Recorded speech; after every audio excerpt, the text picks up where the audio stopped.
Hello friends, welcome to C++ tutorial series. Dear friends, आज के lecture में हम बात करेंगे यूनरी ऑपरेटर्स के बारे में और साथ ही साथ हर ऑपरेटर को विथ एग्जांपल समझेंगे। तो लास्ट मोमेंट तक इस लेक्चर को वॉच करें, डेफिनेटली आप यूनरी ऑपरेटर्स के कॉन्सेप्ट को बहुत अच्छे से समझ जाएंगे। तो चलिए स्टार्ट करते हैं। सबसे पहले बात करते हैं यूनरी ऑपरेटर्स क्या होते हैं। यूनरी ऑपरेटर्स ऐसे ऑपरेटर्स होते हैं जो एक सिंगल ऑपरेंड के ऊपर ऑपरेशन परफॉर्म करते हैं और नया वैल्यू प्रोड्यूस करते हैं। यूनरी ऑपरेटर्स के टाइप्स कौन कौन से होते हैं? यूनरी ऑपरेटर्स के 6 टाइप्स होते हैं। पहला होता है यूनरी माइनस, दूसरा होता है इंक्रीमेंट, तीसरा होता है डिक्रीमेंट, चौथा होता है नॉट, पांचवा होता है एड्रेस ऑफ ऑपरेटर और छठा होता है साइज ऑफ ऑपरेटर। अब इन सारे टाइप्स को step by step with example हम समझने वाले हैं। तो लास्ट मोमेंट तक इस लेक्चर को वॉच करिएगा, बहुत अच्छे से आप यूनरी ऑपरेटर्स को समझ पाएंगे। सबसे पहला टाइप जो है वो है unary minus. Unary minus operator किसी भी आर्ग्यूमेंट का साइन चेंज करता है। जैसा कि आप इस एग्जांपल में देख पा रहे हैं, यहाँ पर हमने एक वेरिएबल लिया है x जो कि इंटीजर टाइप का है और उसके इनसाइड वैल्यू है 20। तो यहाँ पर अगर मैं इस x का साइन चेंज करता हूँ तो अभी यहाँ पर पॉजिटिव इंटीजर वैल्यू है। जैसे ही मैं इसका साइन चेंज करूँगा तो यहाँ पर नेगेटिव इंटीजर वैल्यू हो जाएगा। इसे और बेटर तरीके से समझने के लिए हम एग्जाम्पल के साथ इसे समझते हैं। तो यहाँ पर मैं एक वेरिएबल लेता हूँ x और उसके इनसाइड में वैल्यू असाइन कर देता हूँ 20। ये एक पॉजिटिव इंटीजर वैल्यू है। मैं अभी इसे प्रिंट करवा के आपको बताता हूँ। अभी जो आउटपुट हमें मिलेगा वो मिलेगा 20, जो कि एक पॉजिटिव इंटीजर वैल्यू होगा। बहुत आसान है। हमने कंपाइल और रन किया, हमें आउटपुट मिला 20। अब मैं यहाँ पर यूनरी माइनस ऑपरेटर यूज़ कर रहा हूँ इस तरीके से। तो जहाँ अभी पॉजिटिव इंटीजर वैल्यू हमें मिल रहा था, वहीं अब हमें नेगेटिव इंटीजर वैल्यू मिलेगा, यानी कि हमें आउटपुट मिलेगा -20। हम इसे कंपाइल और रन करके चेक करते हैं। यहाँ पर आप देख सकते हैं हमें आउटपुट मिला है -20, जो कि नेगेटिव इंटीजर वैल्यू है। चलिए आगे बढ़ते हैं। अब हम बात कर रहे हैं सेकंड टाइप की, जो कि है increment operator. Unary increment operator जो होता है, ये किसी भी वैल्यू को 1 से बढ़ाता है। अब इसके 2 तरीके हैं। एक होता है प्रीफिक्स इंक्रीमेंट, जिसे प्री इंक्रीमेंट भी कहते हैं, और एक होता है पोस्टफिक्स इंक्रीमेंट, इसे पोस्ट इंक्रीमेंट भी कहते हैं। अब इसे एग्जाम्पल के साथ समझेंगे तो और बेटर तरीके से समझ में आएगा। यहाँ पर मान लीजिए कि हमने यही एक वेरिएबल लिया है x और उसके इनसाइड वैल्यू असाइन किया है 20, और यहाँ पर हम इंक्रीमेंट ऑपरेटर को समझने वाले हैं। तो सबसे पहले मैं प्रीफिक्स इंक्रीमेंट के बारे में बताता हूँ। तो इसके लिए मुझे पहले इंक्रीमेंट करना पड़ेगा और फिर वेरिएबल को लिखना पड़ेगा इस तरीके से। तो इसमें क्या होगा, पहले इंक्रीमेंट होगा और फिर जो वैल्यू है वो प्रिंट होगा, यानी कि अभी x में जो वैल्यू है वो 20 है, और अगर इसका प्री इंक्रीमेंट हो रहा है तो ये हो जाएगा 21, और हमें जो आउटपुट मिलेगा वो क्या मिलेगा 21। हम यहाँ पर कंपाइल और रन करके इसे चेक करते हैं। बहुत आसान है, आप ध्यान से समझिएगा। अब मान लीजिए कि मैं इसे पोस्ट इंक्रीमेंट करता हूँ। तो पोस्ट इंक्रीमेंट में मुझे इस वेरिएबल के बाद में इंक्रीमेंट करना पड़ेगा इस तरीके से। तो इसमें क्या होता है, अभी यही वैल्यू रहेगा, लेकिन प्रिंट होने के बाद, यानी कि प्रिंट होने के बाद ये इसका इंक्रीमेंट करेगा नेक्स्ट टाइम के लिए। तो अभी तो 20 ही मिलेगा मुझे। मैं कंपाइल और रन करके चेक करके बताता हूँ आपको। यहाँ पर आप देख सकते हैं अभी तो मुझे 20 मिला, लेकिन नेक्स्ट टाइम जब मैं इस वेरिएबल को प्रिंट करवाऊँगा, यहाँ पर बहुत आसान है। यहाँ पर अगर मैं प्रिंट करवाऊँगा इस तरीके से, तो अब हमें बड़ी हुई वैल्यू मिलेगी, यानी कि हमें आउटपुट मिलेगा 21। हम कंपाइल और रन करके चेक करके बताते हैं आपको। बहुत आसान है। यहाँ पर आप देख सकते हैं हमें आउटपुट मिला है 21। अब आगे बढ़ते हैं। चलिए अब हम बात करते हैं इसके थर्ड टाइप डिक्रीमेंट ऑपरेटर के बारे में। डिक्रीमेंट ऑपरेटर का यूज़ किसी भी वेरिएबल की वैल्यू को 1 से कम करने का होता है।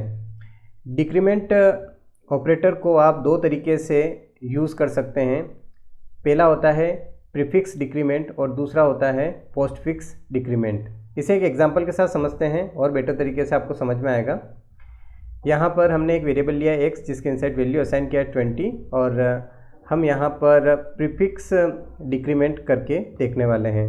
बहुत आसान है, आप इस तरीके से प्रीफिक्स डिक्रीमेंट का प्रोसेस अप्लाई कर सकते हैं।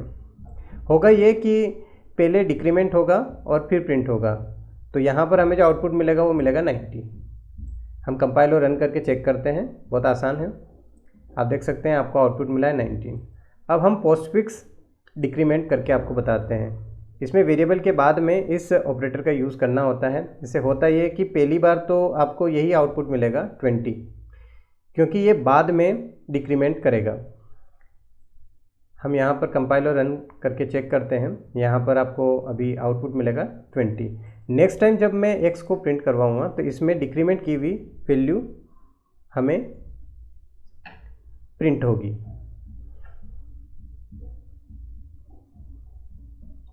चलिए हम कंपाइल और रन करके चेक करते हैं। आप देख सकते हैं यहाँ पर हमें आउटपुट मिला है 19। अब आगे बढ़ते हैं और बात करते हैं नॉट ऑपरेटर के बारे में। नॉट ऑपरेटर का काम होता है कि कोई भी लॉजिकल स्टेट जो रहती है उसको रिवर्स स्टेट में प्रिंट करवाता है। यानी कि अगर कोई कंडीशन ट्रू है तो उसको फॉल्स बना देगा और अगर कोई कंडीशन फॉल्स है तो उसको ट्रू बना देगा। इसे एक लाइव एग्जांपल के साथ समझते हैं और बेटर तरीके से समझ में आएगा। इसके लिए मैं यहाँ पर दो वेरिएबल ले लेता हूँ। एक वेरिएबल लिया मैंने a जिसके इनसाइड मैंने वैल्यू असाइन किया 10, एक अदर वेरिएबल लिया मैंने b जिसके इनसाइड वैल्यू असाइन किया 20 और मैं यहाँ पर इफ़ स्टेटमेंट यूज़ कर रहा हूँ और यहाँ पर मैंने कंडीशन लिखा a लेस देन b, यानी कि अगर a में रखी हुई वैल्यू b में रखी हुई वैल्यू से लेस है तो हमें आउटपुट मिलेगा ट्रू। इस तरीके से। और अगर ऐसा नहीं है तो हमें आउटपुट मिलेगा फॉल्स। बहुत आसान है।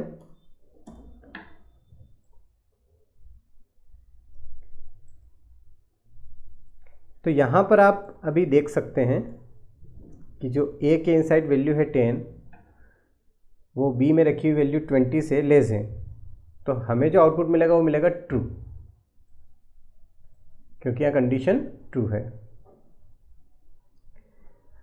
अब अगर इसी कंडीशन के आगे मैं नोट लगा देता हूँ, क्या लगा देता हूँ?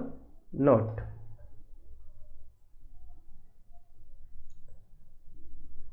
यहाँ पर मैंने लगाया नोट। तो अब ये कह रहा है कि a b से लेस नहीं होना चाहिए। अब ये क्या कह रहा है? a b से लेस नहीं होना चाहिए। अगर ग्रेटर होगा तो चलेगा, इक्वल होगा तब भी चलेगा, बट लेस नहीं होना चाहिए। तो अभी आप देख सकते हैं यहाँ पर a जो है b से लेस है, तो सीधी सी बात है कि हमें जो आउटपुट मिलेगा वो मिलेगा फॉल्स। हम कंपाइल और रन करके चेक करके आपको बताते हैं। तो पहले जहाँ कंडीशन ट्रू था वहीं अब कंडीशन फॉल्स हो गया है नॉट ऑपरेटर की हेल्प से। अब आगे बढ़ते हैं और बात करते हैं एड्रेस ऑफ ऑपरेटर की। एड्रेस ऑफ ऑपरेटर का काम होता है कि किसी भी वेरिएबल का जो मेमोरी एड्रेस होता है उसको निकालना। इसे भी एक लाइव एग्जांपल के साथ समझेंगे तो और बेटर तरीके से आपको समझ में आएगा। यहाँ पर हम इसके लिए एक वेरिएबल लेते हैं a जिसके इनसाइड हम वैल्यू असाइन कर देते हैं 10 और एक अदर वेरिएबल लेते हैं p जिसे हम पॉइंटर वेरिएबल कह सकते हैं। अब हम a के एड्रेस को किस में असाइन कर रहे हैं? p में असाइन कर रहे हैं और प्रिंट करवा रहे हैं यहाँ पर। किसको प्रिंट करवा रहे हैं, p को प्रिंट करवा रहे हैं, तो हमें a का एड्रेस मिलेगा। हम यहाँ पर कंपाइल और रन करके चेक करके आपको बताते हैं। तो आप देख सकते हैं यहाँ पर हमें एड्रेस मिला है और ये एड्रेस किसका है, a का एड्रेस है। चलिए आगे बढ़ते हैं और अब बात करते हैं साइज़ ऑफ ऑपरेटर की। साइज़ ऑफ ऑपरेटर रिटर्न करता है किसी भी ऑपरेंड का साइज़। इसे भी लाइव एग्जांपल के साथ समझेंगे तो बेटर तरीके से समझ में आएगा। यहाँ पर आप देख सकते हैं हमने एक वेरिएबल लिया है a और इसके इनसाइड वैल्यू असाइन किया है 10 और अब हम यहाँ पर साइज़ निकालना चाहते हैं। तो यहाँ पर हम यूज़ करेंगे साइज़ ऑफ ऑपरेटर और इसके इनसाइड हम इस वेरिएबल को रख देंगे। तो यहाँ पर ये इसका साइज़ निकाल के हमें बताएगा। हम यहाँ पर कंपाइल और रन करके चेक करते हैं